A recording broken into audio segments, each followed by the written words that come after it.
It's already recording, so you're already doing great. Okay. So I am a senior musical theater major. I'm 22. We're going to talk about my last relationship that I was in, which was 7 years long, and it was a toxic relationship with an unhealthy individual, and it kind of leaked into my life and just sort of how I ended up coping with that and getting out of it and what it's been like.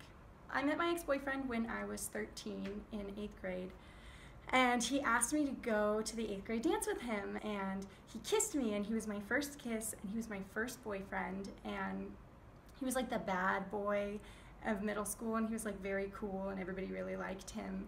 And I was very much not cool in middle school, so I felt very like Cinderella-y because I was going out with this cool guy, and we kind of just stayed together from the last couple days of 8th grade until my second semester of my sophomore year of college, which is long. My parents never liked him. In 8th grade, he broke up with me for the first time in the summer, and I was a mess, and my dad already was mad at me because I was texting and I was on the phone really late, and I wasn't allowed to be on the phone late. But he went through and he was reading my texts with him, and so my dad actually put a block on his phone number on my phone, and this was back when we had like I had the Envy phone, so like I couldn't like message him on Facebook or anything. So my dad blocked his number, and my dad put a block on my phone at 9 o'clock, and I got a track phone separately just to call my ex-boyfriend. I remember when I went home for college, my freshman year in the summer, my mom was sitting outside and she was crying, and she was like, "You just don't understand how bad he is to you, and it breaks my heart." And I don't know, it really hurt me that my relationship was so bad that it was hurting my mom, and it would hurt my friends. In high school, one of my friends said that they just like couldn't talk to me anymore because it just hurt them too much to see that I was still with this guy, and it really was tearing my relationships apart with my friends and with my family, which I think was ideal for him because it meant that he was the only person I had. It was like a control thing. It was always kind of unhealthy, and people would tell me that, but I think just because I had never dated anyone else, and because this was my first experience with going out with someone, I didn't really realize how bad it was. In my freshman year, he cheated on me with this girl, and I kind of just stayed with him, and I don't think I realized how bad it was until later. In the beginning, it was really just that he would tell me that we had like this really deep connection, and I really think we did. Like, I really loved him, and I really felt connected to him, and maybe that's just because he was the first guy I had ever gone out with, so I didn't really know better. But then later, as the relationship went on, it became like, if you break up with me, I'm gonna send people pictures of you, or I'm gonna tell people stuff about you, or like at the very end of our relationship, he was like, if you were to break up with me, like I would hurt myself. And so it just really progressed over the years. It was really surprising to me because I remember in high school my friends would say things like, "Your boyfriend is abusing you," and I always felt like that was a really strong word to be using. I really didn't. I was like, no, like he says mean things to me, but like I can handle it. We're just fighting. Like, he breaks up with me a lot, but we're just fighting. That's not abuse. But I remember my freshman year of college, I fell asleep at his house, and he went through my phone while I was sleeping, and he found that I was texting like one of my guy friends or something, and he got really mad, and he woke me up, and he was yelling at me, and so I was trying to leave because I was trying to explain to him that nothing was going on, but I was trying to like get out the door, and he like blocked the door, and he pushed me down, and I remember he was like holding my hands back. I was telling him like, "You're hurting me," and I started crying. Not necessarily because it hurt, but just because it was a realization suddenly that like my friends were right and I was in an abusive relationship.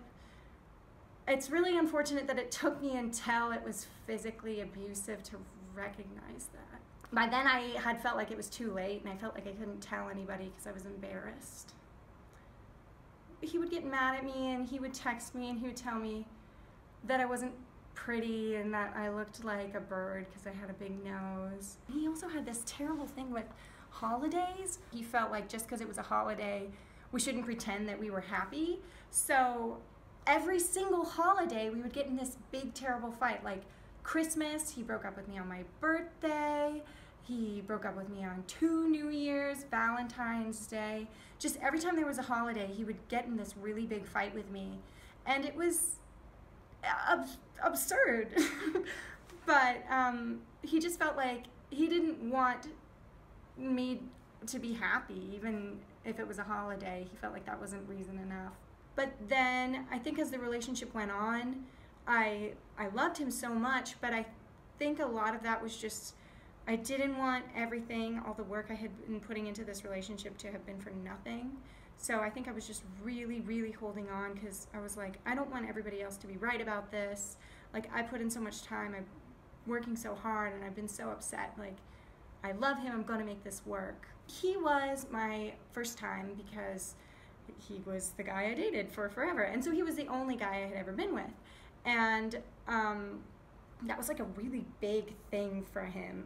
He was like all about, he would only go out with girls that were virgins. We were kind of on and off. In high school, we kind of, there was like a year where we weren't really, well, we weren't together because he was dating another girl, but she lived in Sweden.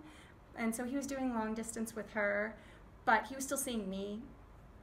And so he would have all these other relationships, but he would still see me on the side, which is like not cool of me looking back on it now. But at the time I was like, no, we're meant to be together, so I'm just gonna stay with this guy.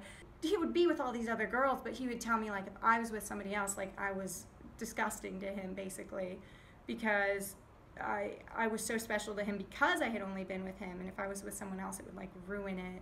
It's hard because I feel like I felt the worst at the beginning of the relationship, not necessarily because he was doing the worst things, but towards the end of the relationship, I think I was just very numb about the whole thing.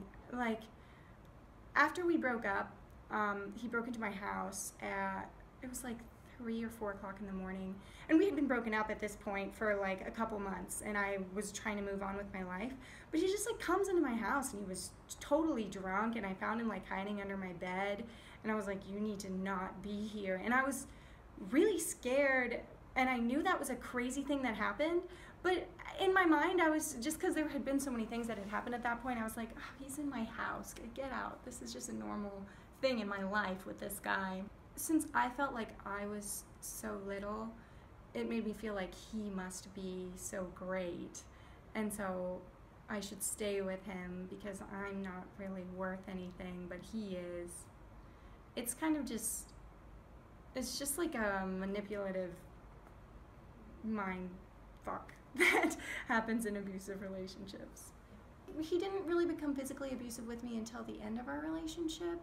There was like a handful of instances, because I wasn't home all the time because I went to school here, but when I would go home, there was like a fight, and he wasn't that much bigger than me, so he couldn't really hurt me that much.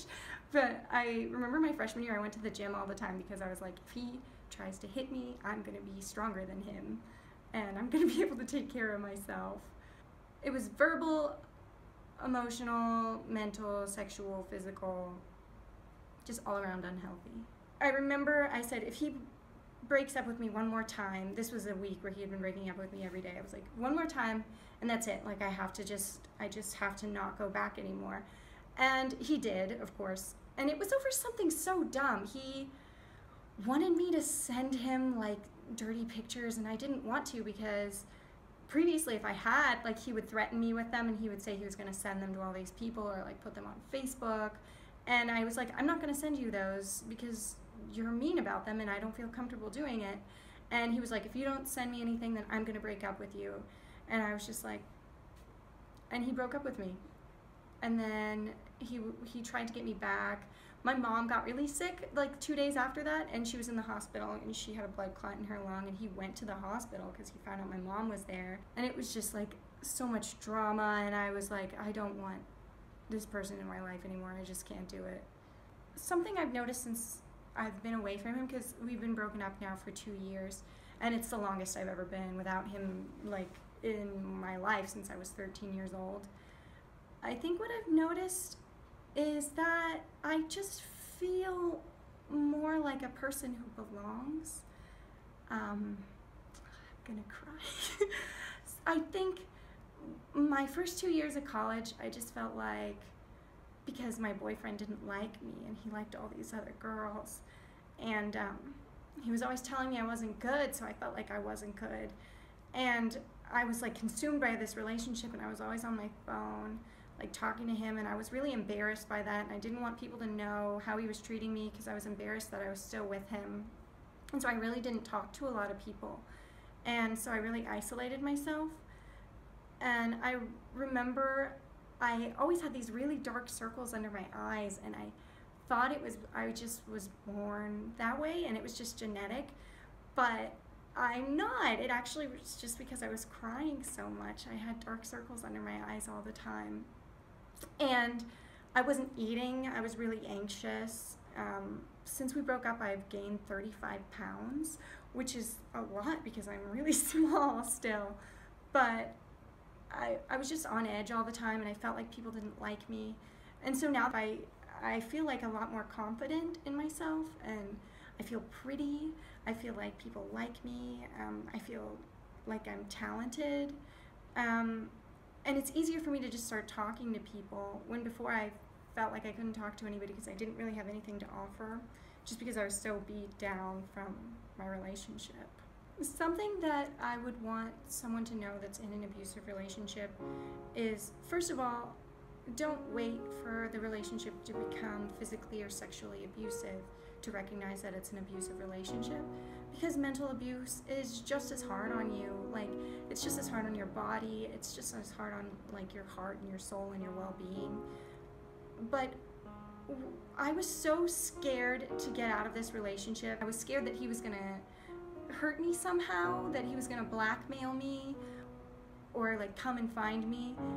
But that never really happened. I remember talking to one of my close friends, and she said, you can't stay in this relationship just because you're scared people are gonna see your butt. Like, if he puts pictures of you on Facebook or something, people are gonna see your butt and they'll be like, that was mean of him, and life will go on. You can't stay with him just because you're scared of that. For me, what's hard about being a girl is, so I'm kind of lanky, and I have a really soft spoken voice, and I'm very feminine, and so, but I'm really smart, and I feel like a lot of times I'm scared to speak up in class or in discussions because I just sort of feel like my opinion isn't as valid as somebody who with a deeper voice or somebody who's more confident.